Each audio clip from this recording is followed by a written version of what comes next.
Hello guys, this is साक्षी अरोड़ा और आज हम कंटिन्यू करने वाले हैं हैलो एल्केन्स और हैलो अरीन्स को। ठीक है, हमने पिछली क्लास में इसके बारे में जो बेसिक चीज़ें थी वो पढ़ ली थी, तो आज हम बात करेंगे इसके क्लासिफिकेशन की। अब क्लासिफिकेशन का कोई बेसिस होना भी ज़रूरी है, तो यहाँ पर हैलो एल्केन्स और हैलो अरीन्स क्लासिफाइड हैं on the basis of number of halogen atoms attached, मतलब कितने number of halogen atoms attached होंगे उस कंपाउंड पे, उस बेसिस पे ये क्लासिफाइड है। तो सबसे पहले आता है मोनो, फिर आता है डाई और फिर आता है ट्राई और पॉली, मतलब मोनो हैलो एल्केन या mono halo arene, di halo alkane और di halo arene, tri halo alkane और ट्राई हैलो अरीन, और ऐसे ही पॉली हैलो एल्केन और पॉली हैलो अरीन। ओके, अब यहाँ पे लिखा हुआ है मोनो हैलो एल्केन या मोनो हैलो अरीन वो कंपाउंड्स होते हैं जिनमें कंपाउंड में सिर्फ एक ही हैलोजन आटम अटैच रहता है, मतलब जिस भी कंपाउंड में एक हैलोजन आटम अटैच रहेगा वो मोनो हैलो एल्केन और मोनो हैलो अरीन की कैटेगरी में आ जाएगा। ठीक है, नेक्स्ट डाई हैलो एल्केन और डाई हैलो अरीन की जब हम बात करते हैं तो ये वो कंपाउंड्स हैं जहाँ पर दो हैलोजन आटम्स अटैच्ड होंगे कंपाउंड से। ठीक है, नेक्स्ट ट्राई की या फिर पॉली की अगर हम बात करें तो पॉली तो वो होते हैं जिनमें 3 से ज़्यादा हैलोजन आटम्स अटैच्ड होते हैं, और ट्राई वो जिसमें 3 हैलोजन आटम्स अटैच्ड होंगे। ओके, अब आते हैं एग्जाम्पल पर। मोनो के अगर एग्जाम्पल की बात करें तो मोनो हैलो एल्केन का एग्जाम्पल है C2H5X। C2H5X यहाँ पे हम देख सकते हैं कि एक ही हैलोजन आटम, मतलब X जिसको वो रिप्रेजेंट कर रहा है हैलोजन को। अब X की जगह पे क्लोरीन, ब्रोमीन, आयोडीन, फ्लोरीन कुछ भी हो सकता है, तो C2H5X किसका एग्जाम्पल हो गया? मोनो हैलो एल्केन का। और हैलो अरीन की बात करें तो बेंजीन में जो ये एक X अटैच्ड है, एक X एटम अटैच्ड है, तो ये मोनो हैलो अरीन का एग्जाम्पल है। ठीक है, नेक्स्ट डाई की बात करते हैं। अब यहाँ पर हमें पता है कि हमने पढ़ा है कि कार्बन आटम जो है वो टेट्रावेलेंट है नेचर में, तो मतलब उसकी 4 वैलेंसी सेटिस्फाई होनी चाहिए, मतलब चारों में कोई ना कोई आटम अटैच्ड होना चाहिए, मतलब वो 4 बॉन्ड बनाना होना चाहिए। राइट, अब हम देखेंगे एग्जाम्पल CH2 और यहाँ पे 2 X एटम्स जो अटैच्ड है उनके साथ। अब एक कार्बन को अगर हम ले लें उसमें से, तो वो एक कार्बन 2 हाइड्रोजन एटम्स हैं उसके पास, तो 2 वैलेंसी तो उसकी यहाँ सेटिस्फाई हो गई। तीसरा वो कार्बन के साथ अटैच्ड है, CH2 है ना, तो वो बीच में जो बॉन्ड है वो कार्बन कार्बन बॉन्ड है, तो वहाँ पर वो कार्बन आटम के साथ अटैच्ड है, तो तीसरा बॉन्ड वो हो गया, और चौथा उसने हैलोजन आटम के साथ एक बॉन्ड बना रखा है। इस तरीके से उसकी 4 वैलेंसी सेटिस्फाई हो रखी हैं। ठीक है, इस तरीके से कौन सा कंपाउंड है ये? CH2X CH2X, तो ये डाई हैलो एल्केन का एग्जाम्पल है। ऐसे ही बेंजीन पर अगर हम 2 हैलोजन एटम्स अटैच कर दें तो वो डाई हैलो अरीन का एग्जाम्पल हो जाएगा। ठीक है, नेक्स्ट बात करते हैं ट्राई की। तो ट्राई में जो 3 हैं वो उनमें तीनों में ही X लगा हुआ है, मतलब 3 हैलोजन एटम्स प्रेजेंट हैं। उस कंपाउंड में कितने हैलोजन एटम्स प्रेजेंट होंगे? 3 हैलोजन एटम्स प्रेजेंट होंगे। जैसे कि अब देखो कार्बन की वैलेंसी कितनी सेटिस्फाई होनी चाहिए? 4 वैलेंसी, तो यहाँ पे CH2X फिर CH, क्यों? क्योंकि एक हाइड्रोजन, 2 कार्बन, 2 अलग अलग कार्बन से वो बॉन्ड बना रहा है, और चौथा हैलोजन। ठीक है, और CH2X, और ऐसे ही यहाँ पे बेंजीन में 3 हैलोजन एटम्स अटैच्ड हैं, तो ये ट्राई हैलो अरीन का एग्जाम्पल हो गया। ओके, तो अब आते हैं, हमने पिछली क्लास में मतलब पार्ट 1 में मैंने आपको पढ़ाया था कि एल्केन्स का एक जनरल फॉर्मूला जो कि हमने क्लास 10th में पढ़ा हुआ है वो है CnH2n+2। क्या है? CnH2n+2, जहाँ पर n की वैल्यू हम कुछ भी ले सकते हैं। अब फॉर एग्जांपल यहाँ पे हमने n की वैल्यू 1 ले ली, मतलब कार्बन कितने हो गए? 1 हो गया। n की जगह हमने किसको पुट कर दिया? 1 को। n की जगह अगर हम पूरे फॉर्मूले में 1 को पुट कर देंगे तो फॉर्मूला क्या आ जाएगा? CH4, मतलब मीथेन का फॉर्मूला आ जाएगा, जिसके हिसाब से एक कार्बन है और कार्बन की जो चारों वैलेंसी है वो किसने सेटिस्फाई कर रखी है? हाइड्रोजन ने सेटिस्फाई कर रखी है। तो फिर मैंने आपको बताया था कि जब हमें हैलो एल्केन बनाना होता है तब हम हाइड्रोजन आटम को रिप्लेस कर देते हैं एक हाइड्रोजन आटम को। मोनो हैलो एल्केन के केस में एक हाइड्रोजन आटम को रिप्लेस हो जाएगा एक हैलोजन आटम से। ठीक है, अब हम देखेंगे कि जहाँ चारों हाइड्रोजन से वो अटैच था कार्बन, अब वहाँ पे 3 हाइड्रोजन और एक हैलोजन रह गया। ठीक है, तो इस केस में जो जनरल फॉर्मूला क्या बन के आएगा? CnH2n+1x। समझ में आया?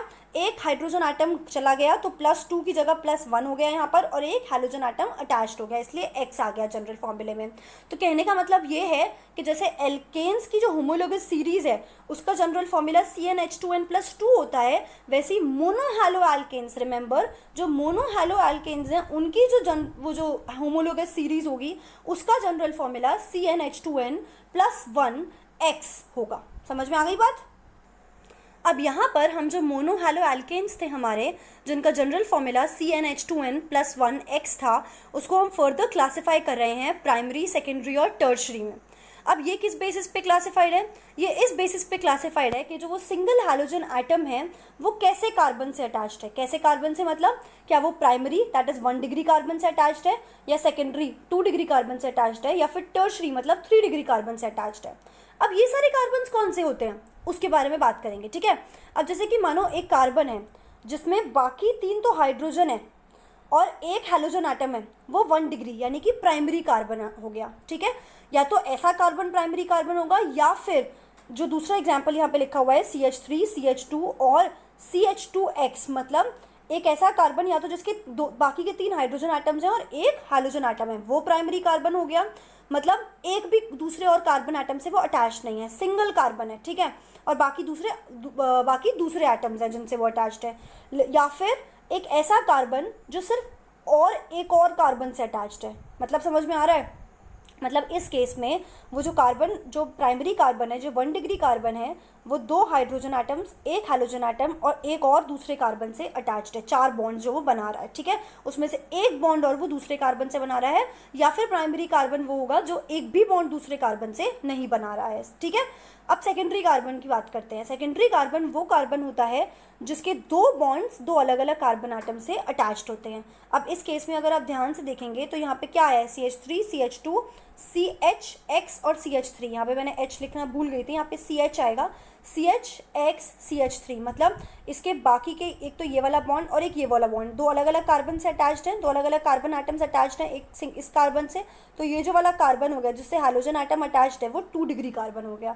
क्योंकि 2 डिग्री क्यों? क्योंकि 2 और कार्बन एटम से जो जिस कार्बन एटम से वो हैलोजन एटम अटैच्ड है वो कार्बन एटम और बाकी के 2 कार्बन एटम से भी अटैच्ड है।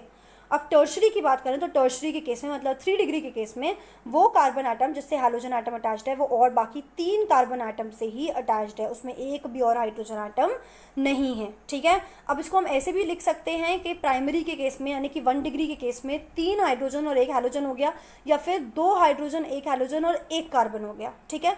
लेकिन सेकेंडरी के केस में 2 कार्बन 1 हाइड्रोजन और 1 हैलोजन हो गया। हैलोजन के अलावा कोई और भी ग्रुप हो सकता है, कुछ भी हो सकता है, लेकिन प्राइमरी सेकेंडरी और टर्शरी की डेफिनेशन हमेशा सेम रहेगी। प्राइमरी के केस में या तो वो एक भी और कार्बन एटम से अटैच नहीं होगा या फिर एक कार्बन एटम से अटैच्ड होगा, ठीक है। सेकेंडरी के केस में वो 2 अलग अलग कार्बन एटम से अटैच्ड होगा, वो जो कार्बन स्पेसिफिकली वो कार्बन जो होगा वो 2 और अलग कार्बन एटम से अटैच्ड होगा, वो सेकेंडरी हो गया। टर्शरी के केस में वो कार्बन एटम वो स्पेसिफिक कार्बन बाकी के और 3 कार्बन एटम से ही अटैच्ड होगा, ठीक है। मतलब 3 वैलेंसी उसकी 3 अलग अलग कार्बन एटम्स सेटिस्फाई कर रहे होंगे। तो ये प्राइमरी सेकेंडरी और टर्शरी की डेफिनेशन होती है। मोनोहैलो एल्केन्स और मोनोहैलो एरीन्स के केस में हम 2 और अलग टर्म्स पढ़ेंगे, एक है एलाइलिक हैलाइड्स और दूसरा है बेंजाइलिक हैलाइड्स। इन दोनों में जो एक कॉमन बात है वो ये है कि इन दोनों में जो हैलोजन एटम होगा वो sp3 हाइब्रिडाइज्ड कार्बन एटम से अटैच्ड होगा, ठीक है। अब दोनों के बारे में अलग अलग पढ़ते हैं। Allylic halides, in their case halogen atom is bonded to an sp3 hybridized carbon atom which is next to the carbon carbon double bond। इसका मतलब एलाइलिक हैलाइड्स वो होते हैं जिनमें जो हैलोजन एटम होता है वो एक ऐसे sp3 हाइब्रिडाइज्ड कार्बन एटम से अटैच्ड होता है जो जस्ट बगल में होता है किसके, कार्बन कार्बन डबल बॉन्ड के। एग्जाम्पल से समझते हैं। एग्जाम्पल से अगर हम समझें तो ये कार्बन कार्बन डबल बॉन्ड है और उसके जस्ट बगल में एक CH2 ग्रुप जुड़ा हुआ है और उस CH2 ग्रुप से X जुड़ा हुआ है, मतलब हैलोजन एटम जुड़ा हुआ है। तो ये एलाइलिक हैलाइड हो गया, क्योंकि इसके केस में कार्बन कार्बन डबल बॉन्ड के बगल वाले जो sp3 हाइब्रिडाइज्ड कार्बन एटम है उससे हैलोजन एटम अटैच्ड है, और ये जो कार्बन एटम है वो कैसा है, sp3 हाइब्रिडाइज्ड है, ठीक है। ये याद में रखने वाली बात है। नेक्स्ट है benzylic halide. In their case, the halogen atom is bonded to an sp3 hybridized carbon atom which is next to the aromatic ring।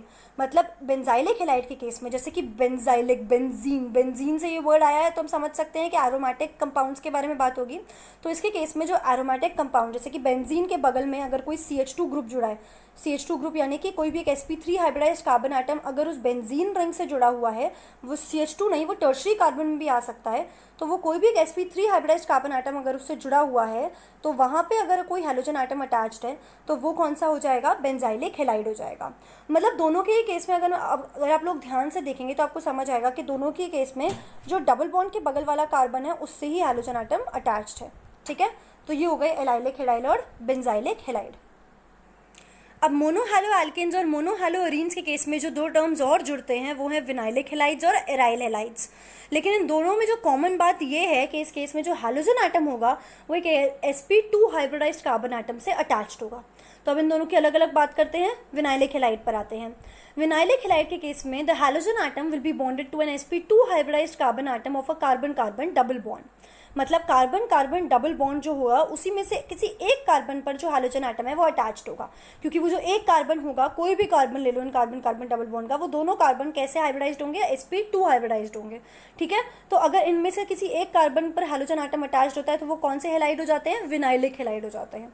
ठीक है, लेकिन in case of aryl halides the halogen atom will be bonded to sp2 hybridised carbon atom of an aromatic ring. मतलब जो अब ये अगर मैं benzene की बात करूँ तो उसमें हर कार्बन sp2 हाइब्रिडाइज्ड है, क्योंकि हर कार्बन पे डबल बॉन्ड है। अब हर कार्बन पे डबल बॉन्ड है तो किसी भी कार्बन पे अगर हैलोजन एटम अटैच्ड होगा तो वो एक sp2 हाइब्रिडाइज्ड कार्बन एटम से अटैच्ड होगा, तो इसका मतलब वो एक एराइल हैलाइड हो जाएगा। ठीक है, और यहाँ पर आज की क्लास आपकी ख़त्म होती है।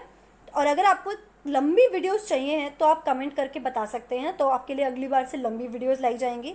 और आपको ये सेशंस कैसे लग रहे हैं प्लीज़ बताना, इससे मोटिवेशन बहुत बढ़ेगा और आज और भी बहुत अच्छी अच्छी वीडियोस आएंगी। And thank you so much, thank you for watching, and till then stay tuned, subscribe to our channel, and do like and share these videos, and do comment if you like anything about those videos. Okay, and signing off.